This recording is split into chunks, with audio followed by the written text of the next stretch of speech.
J'étais étudiante, j'avais des cours, des partiels, une association étudiante et pour autant je générais 3 000 € par mois grâce à la création de contenu UGC et je peux vous assurer que ce n'était pas de la chance. Hello, j'espère que vous allez bien, je suis trop contente de vous retrouver aujourd'hui dans cette nouvelle vidéo. C'est vrai que la semaine dernière j'ai pas posté de vidéo, du coup je suis trop contente de pouvoir vous parler un petit peu face caméra aujourd'hui. Pourquoi est-ce que j'avais pas posté de vidéo la semaine dernière? Tout simplement parce que j'étais en fin de période d'année, donc c'était très chargé au niveau des cours et j'ai pas réussi honnêtement à prendre le temps de tourner une vidéo YouTube. J'ai préféré privilégier les collaborations, etc.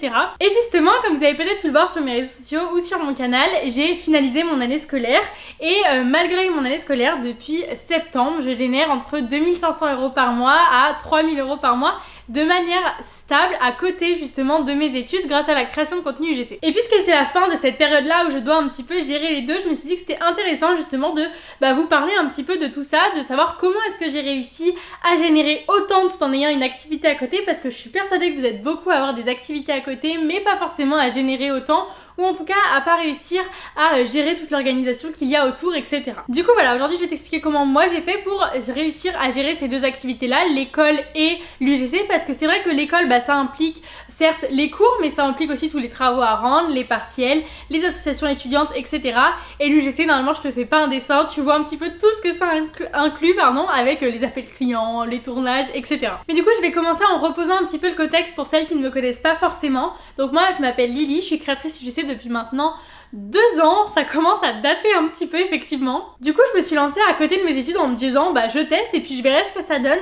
Malheureusement j'ai connu une très grosse période de stagnation durant laquelle j'avais énormément de mal à évoluer dans mon business et vraiment je voyais tout le monde réussir sauf moi, alors que j'avais l'impression de tout donner.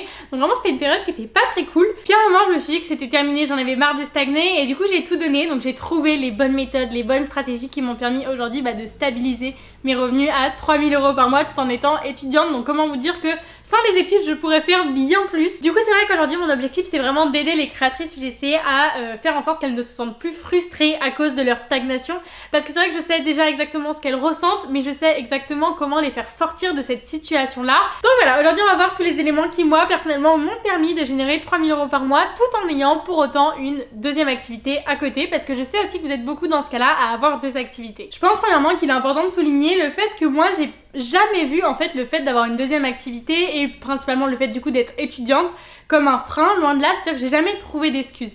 Je me suis jamais dit j'ai pas le temps, je me suis jamais dit j'ai peur, je me suis jamais dit personne me prendra au sérieux, etc. Et c'est vrai que malheureusement il y a beaucoup de personnes qui utilisent justement ces excuses pour justifier un peu leur inaction ou alors même leurs échecs en disant moi j'ai moins de temps, etc. Et toutes ces excuses que les personnes elles utilisent, le fait qu'elles n'ont pas le temps, le fait que c'est pas le bon moment, le fait qu'il y a le jugement des autres, etc.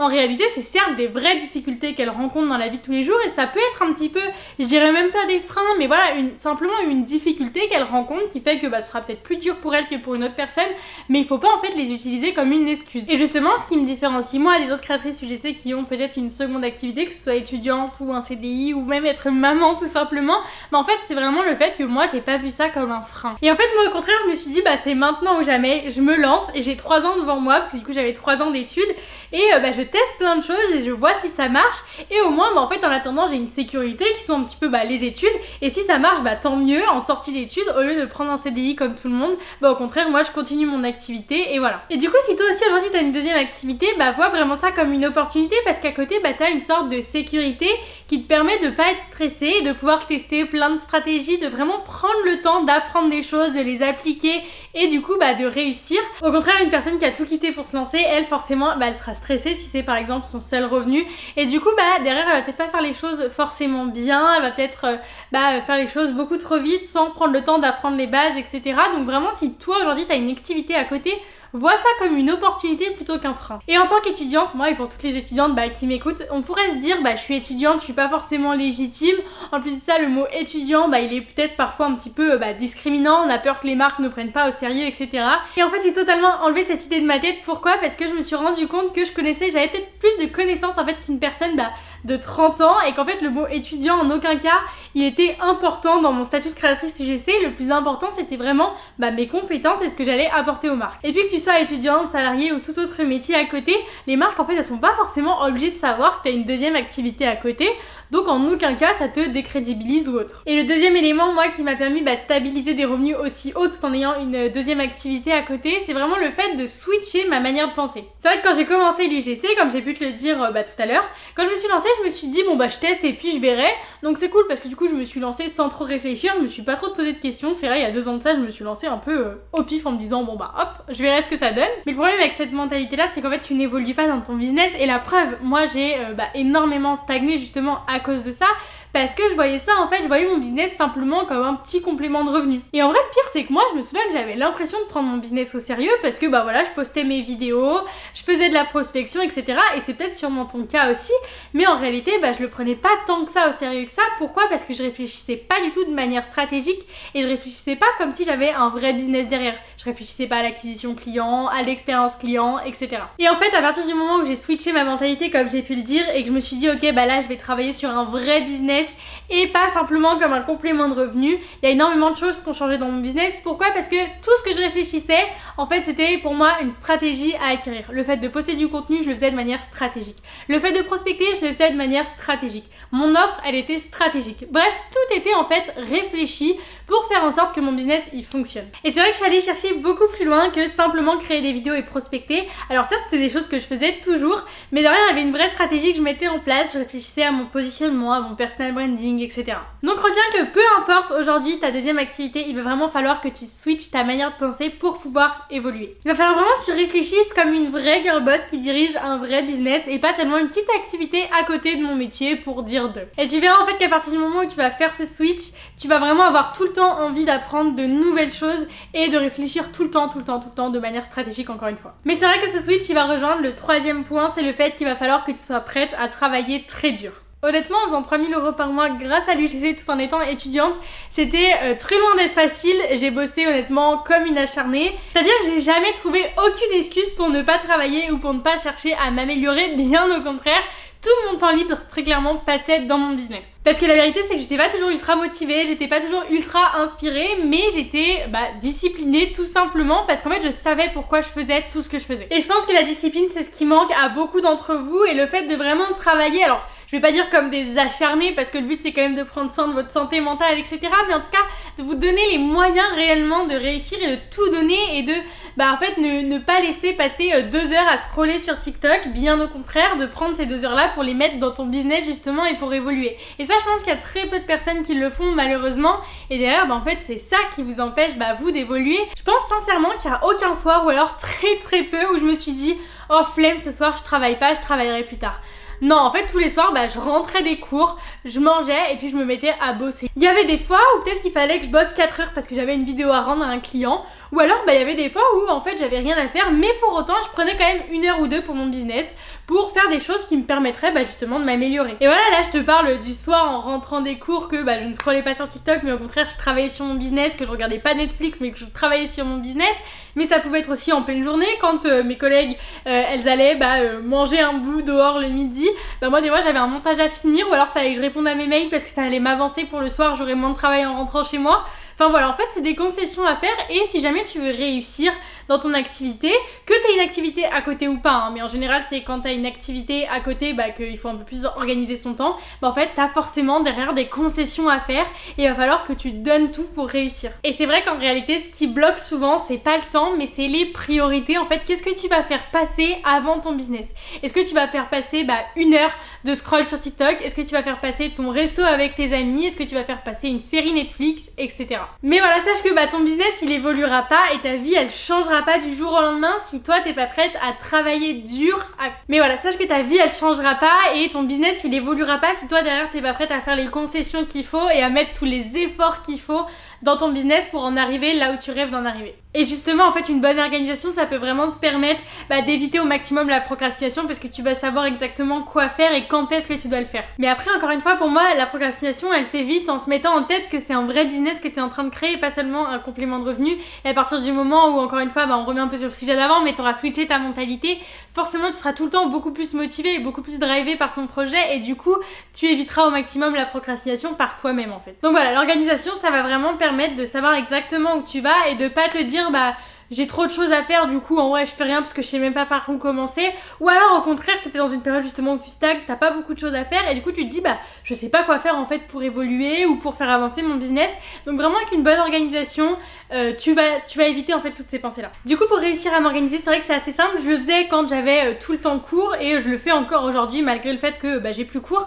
En fait c'est tout simplement de prendre mon Google Agenda le dimanche soir et de programmer ma semaine vraiment le dimanche soir et de la programmer surtout dans les détails. C'est-à-dire que pour tous les jours et limite chaque heure entre guillemets, je mets les tâches que j'ai à faire et en fait ça va vraiment me permettre de venir prioriser toutes mes tâches de la semaine. C'est-à-dire que si j'ai un contenu à rendre pour le mercredi, je sais que je vais le mettre directement lundi, tournage, bam, je finis les cours un peu plus tôt ou alors entre midi et 2 j'ai un peu de temps, etc. Et très important, si toi tu es dans une période où tu stagnes et t'as pas forcément beaucoup de collaboration, il faut quand même que tu t'organises. Pourquoi? Parce que comme j'ai dit tout à l'heure, sinon tu ne vas pas savoir quoi faire. Tu vas arriver, tu vas avoir du temps libre, tu vas avoir 1 heure devant toi et tu vas te dire bon je sais pas quoi faire, je vais faire de la veille concurrentielle et en réalité tu vas scroller. Du coup ce qu'il va falloir que tu fasses, et c'est exactement ce que je faisais durant la période où je me suis dit vas-y là j'arrête de stagner et je passe vraiment à l'action, c'est qu'en fait je faisais comme si j'étais là où je voulais déjà être et très clairement en fait par exemple si j'avais 1 heure de libre et je mettais regarder une vidéo YouTube qui m'apprend ça. Si j'avais une autre heure de libre, je mettais apprendre telle chose. Et en fait, voilà, je m'étais fait un petit peu un listing de tout ce que je voulais apprendre, de toutes les stratégies que je voulais essayer de mettre en place et je les calais dans mon organisation. Et voilà, c'est exactement ce qu'il va falloir que tu fasses. Donc si jamais toi t'es un petit peu dans une période où tu stagnes et où en fait tu te dis que t'as pas trop le temps de faire les choses, mais en réalité tu combles pas tous les trous de ta journée, il va vraiment falloir que dans ces trous-là de ta journée, j'ai envie de dire que tu testes des choses, que tu apprennes des choses, mais que tu te les notes pour pas les oublier, c'est ultra important. Et si jamais t'as des collabs, et tant mieux, organise-toi comme tu le souhaites. Tu peux t'organiser comme je l'ai dit avec Google Agenda ou avec d'autres formats. Chacun doit trouver aussi sa propre organisation. Je pense que c'est important de suivre un petit peu ce que tu préfères, sinon forcément tu t'y tiendras pas. Et en plus de mon agenda, moi je venais tous les jours refaire en fait des petites to-do. Pourquoi? Parce que pour moi il y a toujours des petites tâches qui viennent s'ajouter, répondre à un mail, envoyer un devis, envoyer un contrat, répondre à une marque, refaire une petite modif sur une vidéo, sur un montage, etc. Et en fait c'est des petites tâches comme ça dans la journée qui viennent se rajouter par exemple au fur et à mesure de la semaine et qu'il faut impérativement pas oublier, il faut impérativement le faire. Et du coup voilà, je le mettais sur to-do list où vraiment j'avais toutes les petites tâches, tous les petits détails à faire dans la journée et je venais le coller directement sur mon ordi, sur un post-it. Ça me permettait d'avoir un visu dessus et de pouvoir cocher dès que c'était fait tout simplement. Voilà, après ça va vraiment être à toi de trouver ta propre organisation selon aussi ton emploi du temps, ta vie à côté. Voilà, vraiment trouver quelque chose qui te correspond vraiment. Il existe plein de techniques, le deep work, la technique Pomodoro, etc. Donc vraiment je pense que j'en ferai peut-être une vidéo sur le sujet. Je pense que ça peut être important de te donner plusieurs techniques d'organisation qui sont possibles et qui existent. Là c'était pas le sujet de cette vidéo, mais il fallait quand même que je l'aborde parce que forcément quand on génère 3000 € par mois à côté de ses études, il y a l'organisation qui est importante. Je t'ai donné la mienne, mais je pense que ça peut être intéressant que je te fasse une autre vidéo sur le sujet. Enfin bref, donc voilà, prends le temps vraiment de compléter ton agenda pour faire en sorte que ton business il ait de l'importance dans ta vie, parce que c'est bien beau de dire que ton business il est hyper important pour toi, etc. Mais si au final dans ton agenda tu apportes aucun temps et qu'en fait tu fais juste ton business quand t'as le temps justement, en réalité t'es pas en train de monter un vrai business et c'est normal que tu n'évolues pas. Et le dernier point évidemment pour stabiliser ces revenus là, c'est le fait que j'ai dû avoir les bonnes stratégies, j'ai dû mettre en place les bonnes méthodes qui permettent forcément de réussir dans l'UGC. Parce que voilà, être active et mettre des choses en place c'est cool, mais si tu le fais pas avec les bonnes stratégies, avec les bonnes méthodes, forcément tu vas un petit peu tourner en rond. Et justement pour vous aider à construire un vrai business avec les bonnes stratégies qui vous permettent de vraiment passer au niveau supérieur, je suis en train de vous créer un big projet que je travaille depuis plusieurs mois, dont je vais pas tarder à vous parler, mais c'est pas pour tout de suite. Mais en attendant, je souhaite terminer sur le fait que avoir une deuxième activité c'est certes une difficulté, je le comprends entièrement puisque je l'ai totalement vécu, mais il faut pas que ce soit une excuse, loin de là. Si vous avez des excuses du type j'ai pas le temps ou j'ai d'autres choses à gérer, c'est malheureusement sûrement que t'es pas encore prête à fournir les efforts qu'il faut pour réussir à monter un vrai business. Mais voilà, n'oubliez pas les filles que personne le fera pour vous et il n'y a que vous qui tenez en fait très clairement votre réussite en main. Donc fournissez les efforts nécessaires pour réussir et vous verrez que vous allez y arriver tout simplement et que derrière tout sera plus facile. Même si vous êtes fatigué, même si vous êtes épuisé, alors ne vous rendez pas malade bien sûr pour ça, mais vous faire la différence entre une petite fatigue en fin de journée et du coup vous n'arrivez pas à donner l'effort qu'il faut pour réussir et vraiment être épuisé évidemment. Mais si c'est simplement une petite fatigue de fin de journée, franchement donnez tout, travaillez et vous verrez d'ailleurs que vous serez pas déçus. Donc voilà, je compte sur vous pour bosser à fond sur votre business malgré votre deuxième activité et en attendant moi je vous fais de gros bisous et je vous dis à lundi prochain.